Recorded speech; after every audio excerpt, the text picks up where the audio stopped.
এই ভিডিঅ'টিত আমি এনে তিনিগৰাকী আনলাকি ক্ৰিকেট খেলুৱৈৰ কথা আলোচনা কৰিম যিকেইগৰাকী খেলুৱৈ ভাৰতীয় দলত সোমোৱা হ'ল কিন্তু দলৰ হৈ খেলা নহ'ল।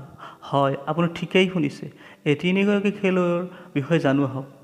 ঈশ্বৰ পাণ্ডে মধ্যপ্ৰদেশৰ এইগৰাকী শেহতীয়া পেচাৰ 2014 চনত নিউজিলেণ্ডগামী ভাৰতীয় টেষ্ট আৰু ODI দলত অন্তৰ্ভুক্ত হৈছিল। সেই সময়ত দলত মহম্মদ ছামী, জাহিৰ খান, ঈশান্ত শৰ্মা, ভুৱনেশ্বৰ কুমাৰৰ দৰে বলাৰৰ উপস্থিতিত ঈশ্বৰ পাণ্ডে মূল একাদশত খেলাৰ সুযোগ নাপালে। ৰাণাদেৱ বোস 2007 চনত ইংলেণ্ড টুৰৰ টেষ্ট দলত ৰাণাদেৱ বোস দলভুক্ত হৈছিল। জাহিৰ খান, RP সিং, শ্ৰীশান্থৰ দৰে খেলুৱৈক আঁতৰাই এওঁক মেনেজমেণ্টে মূল একাদশত খেলাব নোৱাৰিলে। ধীৰাজ যাদৱ 2004 চনত অষ্ট্ৰেলিয়াৰ বিপক্ষে চতুৰ্থখন টেষ্টত এওঁ দলভুক্ত হৈছিল। কিন্তু শচীন, চেহৱাগ, লক্ষ্মণ দ্ৰাবিড়ৰ উপস্থিতিত এওঁ অভিষেক ঘটাব নোৱাৰিলে।